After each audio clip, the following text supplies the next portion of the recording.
नमस्कार दोस्तों, कैसे हैं आप लोग? मेरी चैनल में आप सभी का स्वागत है। मेरी चैनल रंगीन राह है, a road to success, a road to stardom.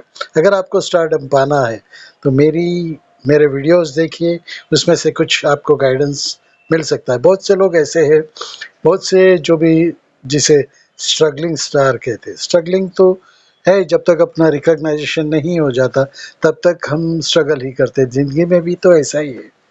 ज़िंदगी में भी ऐसा ही है कि हमें स्ट्रगल करना पड़ता है, अपनी काबिलियत दिखानी पड़ती है, हमारी एक्टिंग एबिलिटी दिखानी पड़ती है, तब कहीं जाके कोई हमें चांस देता है। उसके बाद तो हमें अपनी सीढ़ियाँ खुद ही चढ़नी पड़ती है। तो दोस्तों, गाइडिंग तो करूँगा मैं, ऐसी बहुत सी बातें हैं जो मैं आपसे बताऊँगा, और आप लोग जो भी जानना चाहते हो इंडस्ट्रीज़ के बारे में, जो भी जानना चाहते हो वो मुझे पूछिए, मैं ज़रूर जवाब दूँगा। तो दोस्तों, आज का विषय आप लोगों को बहुत अच्छा लगेगा, और पूरा वीडियो देखिए तो आपको मज़ा भी आएगा। अगर ये अच्छा लगे वीडियो तो औरों को शेयर करना, और अगर आप नए हो तो मेरी चैनल को सब्सक्राइब करना। दोस्तों, आज का वीडियो शुरू दोस्तों, आज एक खास व्यक्ति, खास कलाकार की बात करूंगा, और ये खास इसलिए है क्योंकि इन्होंने पूरे इंडिया में यानी पूरे भारतवर्ष के सभी लोगों पे, दिलों पे राज किया था। वो थे हमारे जान गए राजेश खन्ना जी, सुपरस्टार, पहले सुपरस्टार। ठीक है, पहले सुपरस्टार इन्हें इसलिए कहा जाता है क्योंकि जिन्होंने 15-15, 16-16, 17-17 फिल्में सिल्वर जुबली दी, कंटिन्यू सिल्वर जुबली फिल्में दी हो और दिलों पे राज करते हो। बच्चे, बूढ़े, औरतें, लड़कियां, सबके दिलों पे राज किया था। ऐसे राजेश खन्ना जी के बारे में कुछ कहूँगा। राजेश खन्ना का जी का जब बहुत अच्छा टाइम चल रहा था, बहुत अच्छी फ़िल्में चल रही थी, बहुत अच्छा काम भी मिल रहा था, तो होता है जब उन्हें खुद को कॉन्फिडेंस आ जाता है कि मैं हूँ और दूसरा कोई नहीं। ऐसा तो मानते हैं क्योंकि उस वक़्त उनके सामने कॉम्पिटिशन में कोई था भी नहीं, और उन्हें भी दूर-दूर तक कोई दिखता भी नहीं था कि मेरा स्टारडम कोई ले सकेगा। बहुत सी बार बहुत से कलाकार आए, लेकिन उनकी जो इमेज बनी हुई थी, जो लवर बॉय की जो इमेज थी, वो सब उन्हीं के काम आई, और उसकी वजह से वो आगे-आगे बढ़ते ही गए। दोस्तों, उनकी वजह से कितने लोग लाइमलाइट में आए, वो भी आपको जानना ज़रूरी है। किशोर कुमार, जो कि उनकी आवाज़ बन गए थे, जैसे राज कपूर की आवाज़ मुकेश जी थे, वैसे ही किशोर कुमार इनकी आवाज़ बन गए थे, क्योंकि हर फ़िल्म में इनको किशोर दा की ही आवाज़ लगती थी। और जब भी ये भी होता था कि जब वो गाना रिकॉर्डिंग होता था, तो राजेश खन्ना खुद जाते थे और वहाँ पे सुनते थे, और उनकी आवाज़ को खुद की आवाज़ के साथ मैच करवाते थे। दोस्तों, ये तो हुई उनकी बात। लगन पे थी, बहुत मेहनत की थी, बहुत आखिरी खत और ये 2-4 जो फ़िल्में आई थी, वो तो सुपर डुपर फ्लॉप हो गई।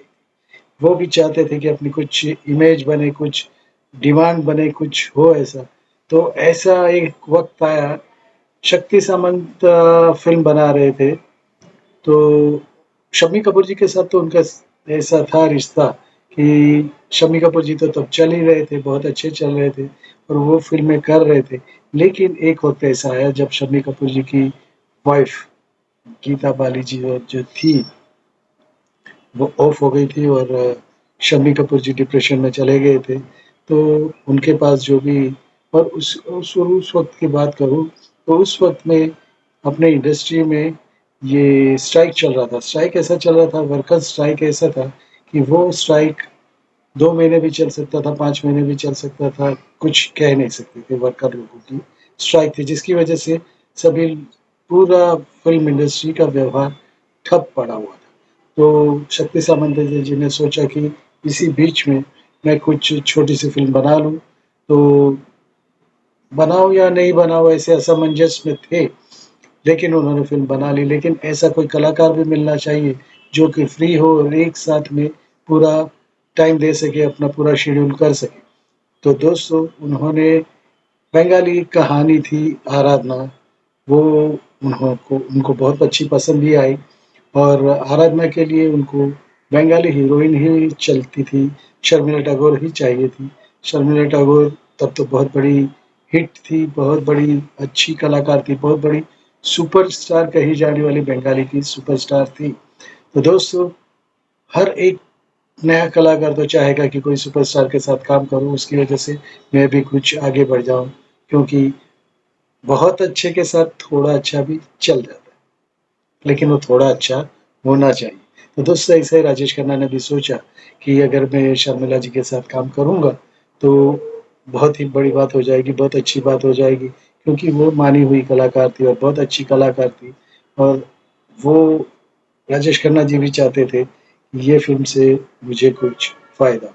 तो दोस्तों, कुछ फ़िल्में चल रही थी राजेश खन्ना जी की, लेकिन वो उनकी आदत तो वही बन गई थी कि सेट पे लेट आना, दूसरों के साथ सही बातें नहीं करना, को-स्टार के साथ ज़्यादा बात नहीं करना, घमंड में रहना, मैं हूँ और कोई है नहीं, ये बात तो कुछ अलग ही थी। लेकिन जब ये उनका रवैया शक्ति सामंतराय जी ने देखा, तो उन्होंने सीधा उनके मुँह पे कह दिया कि तुम्हारा वक़्त ख़त्म हो गया है।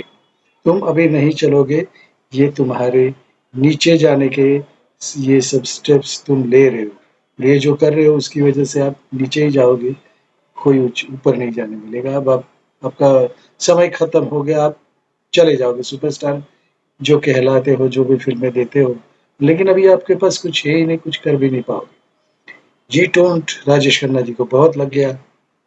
टाइम पे आने लगे, वक़्त पे आने लगे, कहानी के बीच में कहानी को इतना पिघल पिघल के, मतलब जैसे कि मोमबत्ती जैसे पिघल जाती है और लो जैसे बंद होती जाती है, वैसे ही वो अपनी कहानी में ऐसे घुस गए थे कि वो चाहते थे कि इतना बड़ा मुझे चांस मिला और शक्ति सामंत जी ने मुझे ऐसा बोल दिया, तो मैं कुछ करके ही दिखाऊँगा, बहुत अच्छा कुछ करूँगा।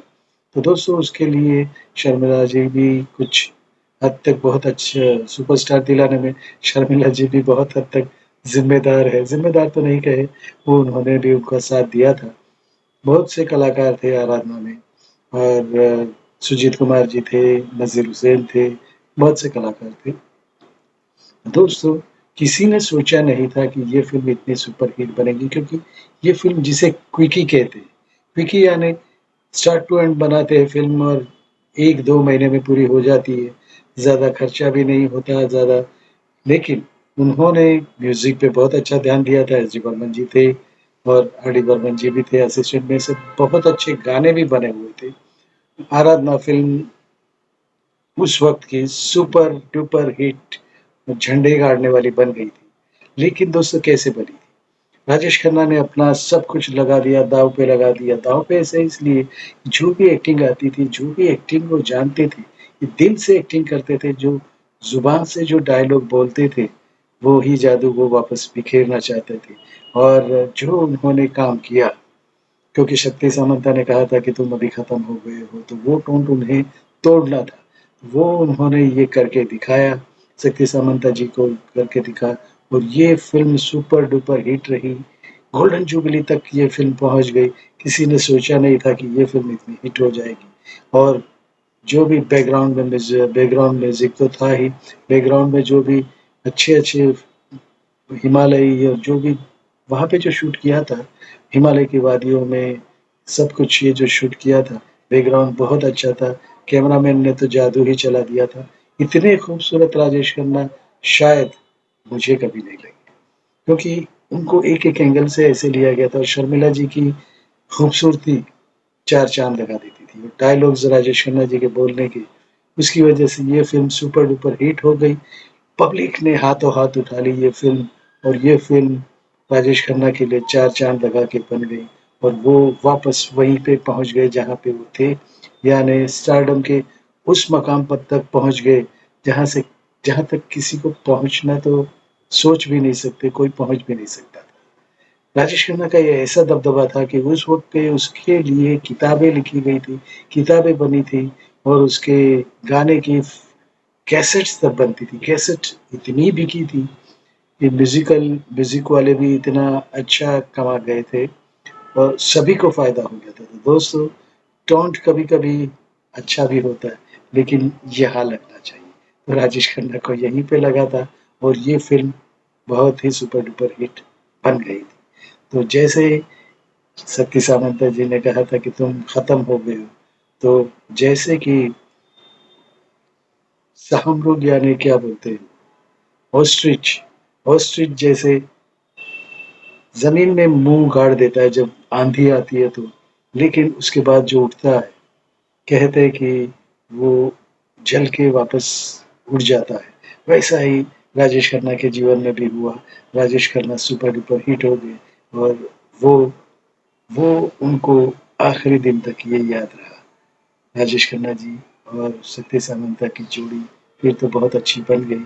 दोस्तों, आपने उनकी फ़िल्म देखी होगी, मैंने तो सभी फ़िल्में देखी है, क्योंकि उस वक़्त पे कोई था ही नहीं। इतना अच्छा, इतने अच्छे गाने, इतना अच्छा डायरेक्शन, इतनी अच्छी एक्टिंग। हर लड़का अपने आप को राजेश खन्ना में देखता था और हर लड़की अपने प्रेमी को राजेश खन्ना में देखती थी और हर माँ राजेश खन्ना में अपना बेटा देखती। दोस्तों, यही कुछ बात थी। बातें तो बहुत है, ऐसी ही बातों करेंगे, हम बातें करेंगे। तो दोस्तों, मिलते हैं किसी नए वीडियो में। भारत माता की जय। नमस्कार। भारत माता की जय। वंदे मातरम। I love you friends. अगर आप नए हो तो क्या करना है? हाँ, थैंक यू वेरी मच। दोस्तों, पसंद आया होगा। अगर आप कुछ चाहो तो मुझे वीडियोस में बताइएगा, नीचे बताइएगा नरेशंस में, तो मैं वो वीडियो बनाऊंगा। तो दोस्तों, भारत माता की जय। वंदे मातरम।